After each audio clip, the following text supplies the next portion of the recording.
Chris, how are you? I'm fucking great, man. Like my cuss, is this for charity? Can I cuss on this? You can cuss. Oh yeah, I'm great. I'm fucking great, man. It's last week of work before fight time, so I feel great, I'm healthy. Everything's coming together. Just ready to go fight. I wanted to ask. So you've said on multiple times that you're petty. You're super competitive. So you see that in many interviews. You've said it over and over and over time. So were you surprised at how much people just talk shit when you were angry about your last fight? At first, yeah, and then I come to realize that like most people talking shit have never accomplished a thing in their lives. So like, of course they're gonna be mad when somebody else who's trying to do shit is like upset, it's coming up short or things happen. Cause like, you know, it's weird, man. Like, all I knew who David Goggins was, but never like listened to David Goggins until like pretty recently. And he said, you know, some shit that I love. Or he's like, when you try to go from being normal to exceptional, normal people are gonna hate you. Because normal people hate being reminded that they aren't exceptional. They hate being reminded they're normal. And I'm like, shit, bro, that's right. Because I've never heard anybody doing better than me say shit to me, ever. So like, you know, fuck them. Like, here's the thing. One of the things that kind of made my life easier, you know, is A, the block button's great. Just block people, don't deal with it. But it's one of those things to where like I realize now I fight. I love fighting, and it's not so much about the recognition of the fans, because a while ago, I shit you not, I was I don't even watch like most sports, right? I don't watch basketball. I hate basketball. But I came across an ESPN article, something about LeBron James a while ago. I happened to click on the comments because I'm like, whatever, and people were like, LeBron James is a fucking bum, and I'm like, what? Yeah, LeBron James is a fucking bum, blah blah blah. I'm like, he's one of the greatest basketball players of all time, and definitely of our generation. But he's like, you're seeing a dude who played like on his JV squad and in high school calling LeBron James a bum. So I'm like, you know what? You're never gonna make you motherfuckers happy, ever. Like you're just not. So fans, you have guys that are, you know, just, they love you, they love your effort. I fucking love you guys. You guys are fucking great. Then you have guys who, for MMA related, motherfuckers that took Taekwondo or karate when they were 7, they were like, yeah, my sensei taught me like sportsmanship and discipline. Fuck those guys, because they are living vicariously through you. And like, you know how motherfucker telling me, he's like, I don't like you because you're emotional, and that's not how fighters should be. I'm like, what do you mean? He's like, well, fighters aren't emotional. I was like, yes we are, we're people. He said, well, fighters should be stoic. I'm like, whose fucking standard is this? Like who? And then I'm like, you know what? Now I'm realizing like they're living vicariously through us. And if you don't meet people's exact standards, they're gonna hate you. So you know what? For you guys that roll with me and been supportive, I fucking love you guys. The rest of you guys, fuck you. I mean, it makes perfect sense to me. Life has been pretty good lately. We figured some things out. Well, you got a quick turnaround. I guess, was that more like just so you could just get over that loss and just kind of continue to fight? For me, man, I want to stay busy. I said it once, I say it again.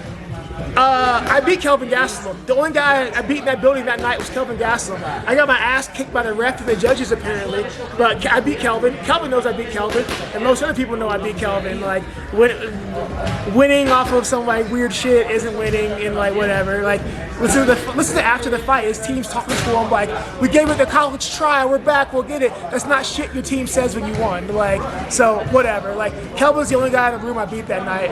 Everybody else kicked the shit out of me. But regardless, man, I walked out with no injuries. I was fine. I was back in the gym on Monday. I don't believe in getting fat. I don't believe in fucking around. I can take time, enjoy my friends and family, and still do my job because I love what I do. So I'm healthy. I'm in shape. I'm not injured anymore. Might as well still, you know, fight, stay busy, get paid, climb the rankings. Like, why not? What else am I gonna do? Do you take pride that you're sending Kelvin Gastelum back down to welterweight? Oh, dude, man. Somebody was gonna do it. I'm glad it was me. I wish my record reflected it, but whatever. But on the flip side, you know, at some point I'll probably chase him back down just because, like, no, like you can say you won, you didn't fucking win, and like, I'll fight you at 170. I don't care. You know, fuck him. I'll fight him again. Nassourdine Imavov, obviously your camp is. Were you in Sean's camp while training for him? while training for. Well, I mean, Sean's camp was like a week and a half long. That's true. That's true. We're here, like we watched. As soon as we got the fight, Sean's my bro. I watched the videos. Cause Sean doesn't watch shit. He'll watch one video and be done.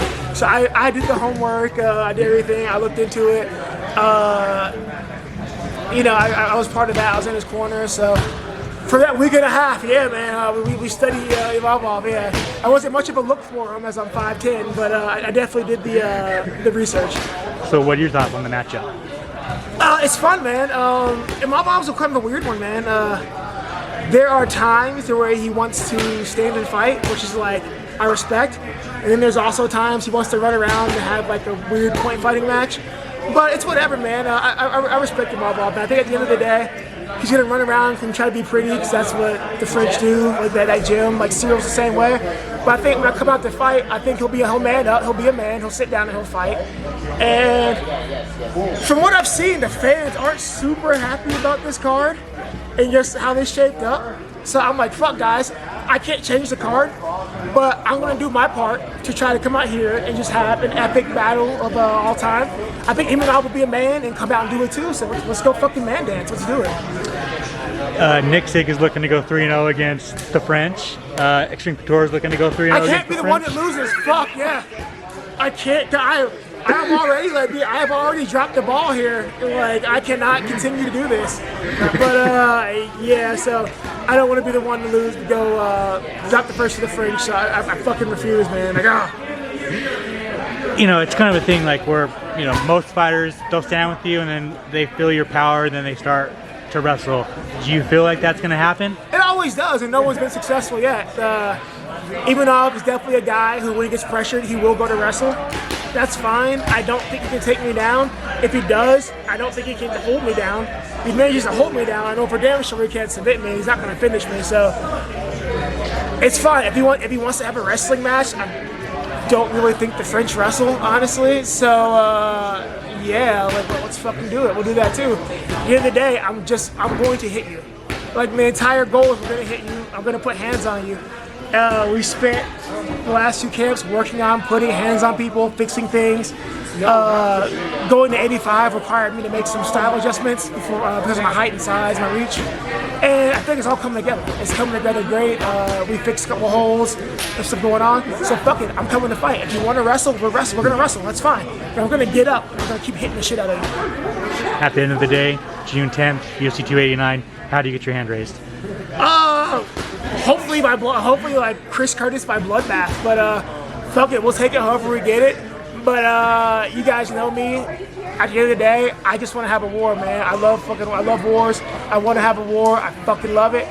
I'm gonna win. I'm gonna go out there. I know now that I have to focus on getting the win no matter what. If I have a fucking choice, I'm here for you guys. I want a war. I want to give you guys something to watch, and everybody likes to watch blood. So fucking blood and spectacles, man. Last 2 things, fighting in Canada. Kind of excited about that? So Canada's my fucking fighting backyard, guys. I've never lost in Canada. I made my bones in Canada coming up. So like for me, I'm an honorary Canadian, bro. I was the #1 fighter in Canada for like 6 years. I'm an honorary Canadian. I've got so many great fans, people out there supporting me. So low key, it's kind of like a homecoming to me. Between New England and Canada, bro, is my stomping ground. So I'm fucking happy to come home.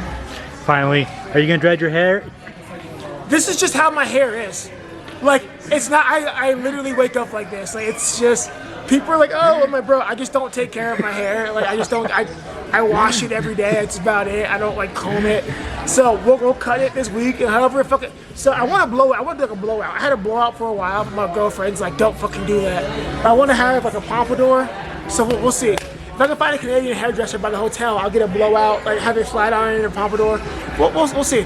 Absolutely love it. Chris, thank you so much for your time, man. I really appreciate it. You want to plug your social media, any sponsors? You want to thank anybody? Yeah, guys, find me on Instagram and Twitter, ActionMan513. Sponsors, thank you. First, my management company, Iridium Sports Agency. You guys fucking got me here. Stay by me. Not a sponsor, Ollie, but Big Maynard in UFC for keeping me with a job and letting me fight as much as I want. Foodie Fit Las Vegas, guys. I am walking around like well within my weight, like feeling great. Energy's great. Like, I've never felt better, honestly. Started working with Foodie Fit, taking care of my meals, my diet, everything else. It's fucking phenomenal. Like, I feel great. The UFC PI, they did my strength conditioning, taking care of me, kept me healthy, kept me from dying. Yeah, man. So the package is complete, man. Storms are coming. Make sure to subscribe to the LowKick MMA YouTube channel for all the latest news, event previews, and interviews with some of the biggest stars in MMA.